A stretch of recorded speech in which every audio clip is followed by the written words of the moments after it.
Okay, this is part 2 of chapter 2. I mentioned to you that there is a single plant-wide overhead rate, which is a very simplistic way of looking at all my predetermined overhead rate. But if there are different departments that a certain product goes through, it might make sense to get more specific because one department may use, for example, more labor hours, where another department may use more machine hours to accomplish the goal of completing that product. So let's break that down and take a look and see what happens. Okay, so I know this looks like a lot, so I'll try to go easy on you here. All right, so the first thing is that this particular company, I called it Ducky, has two processes. One of them is milling and one of them is assembly. So it's kind of like, sanding it down or whatever, in case you don't really know what milling is, and the other one is putting it together. Okay, so there's a couple of different processes. Now, the company uses job order costing, and they've got to figure out a predetermined overhead rate. So the milling department uses mostly machines to do the milling, which kind of makes sense, right?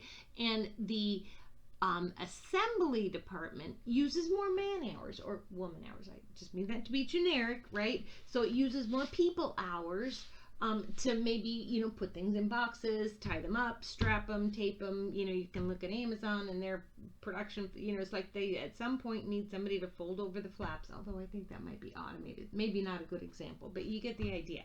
One process or one department may take more people hours than the other one. Okay, so in this case, the company is going to do two different overhead rates because there's really two different cost drivers. Okay, the other piece of information is this company wants to use what they call cost plus pricing, which means that once they get how much the product costs, then they want to mark it up on a percentage basis. So we're going to do that. Okay, so here are the estimates for this company. So they determined 60,000 hours of machine hours in both departments, direct labor hours, the total manufacturing overhead, and so on and so forth. So remember, the milling department is based on machine hours. So I'm going to go over here to the milling department. So do you see these direct labor hours? I'm going to ignore them because that's not going to be part of my calculation because it doesn't need machine hours. So I'm not going to use that to base it on anything. All right. Same with the assembly department. They use mostly direct labor hours. So I'm going to forget the machine hours in the assembly department. Okay. But I do have some fixed manufacturing overhead and some variable manufacturing overhead. I didn't have to calculate this. It was given to me. So now I'm going to figure out the total manufacturing overhead. And that's what we did in the previous problem. So we're going to walk through this example. Okay. The milling department, I copied this again so you could see it. The milling department had $390,000 in fixed costs. There's the $390,000. $2 in variable costs times the machine hours, because that's what it was based on, was machine hours. That was the cost driver for that. So there's my total manufacturing overhead for the milling.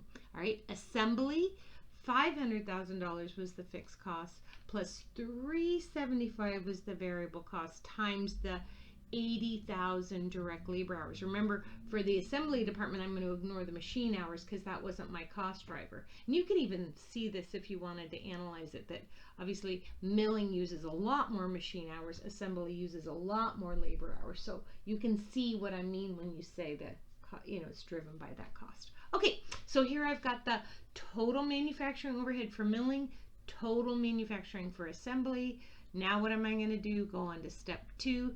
Step 2 tells me to take that total, 5, 10, and 800, and divide it by the cost driver. Remember, that's my formula, right? So the cost driver for milling was the machine hours. There's my 60,000. I think I made a little, yeah, look at that.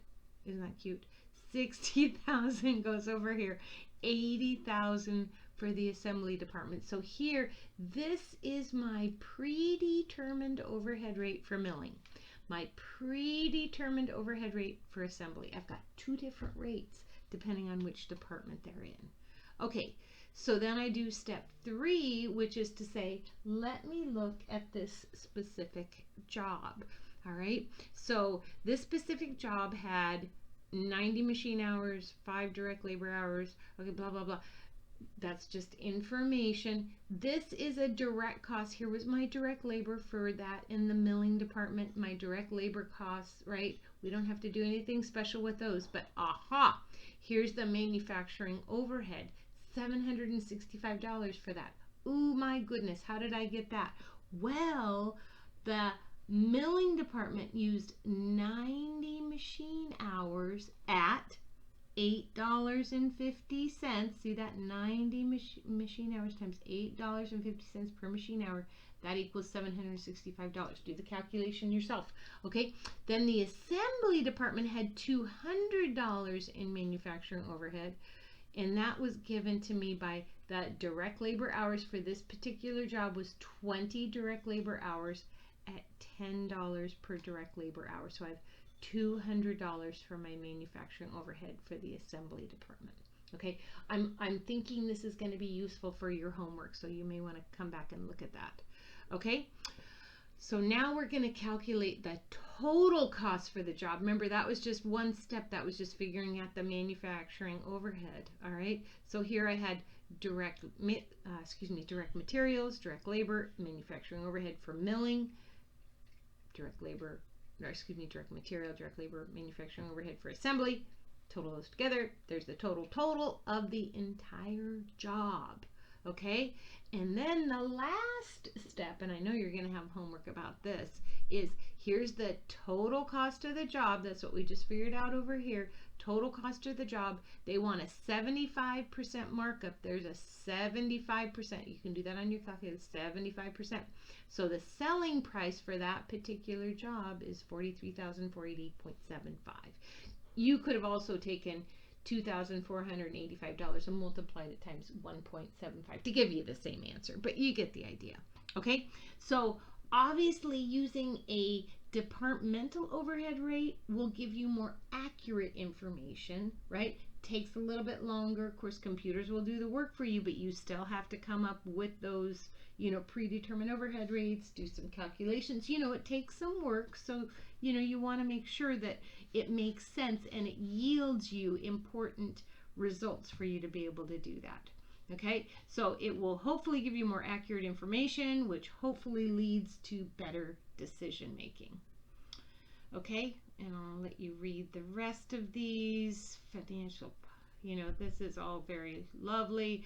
I'm not, I don't really, these are just kind of visual for you to see. Okay, and then there's some information about the service industry. So obviously they don't have direct materials and, that kind of thing because it's a service industry, but we can still create job order costing because each, maybe a law firm, their job would be a certain case, so they can still collect information, still have manufacturing overhead for that law firm. Okay, so let's say the law firm had a law clerk that worked on many different cases. They're kind of considered overhead, if you will. So we have to figure out how to allocate their salary amongst the jobs that they were working on or amongst the cases that they were working on. Okay, so that is that. And oh my goodness, there is the end of chapter 2. Thank you for listening, and I hope that helps.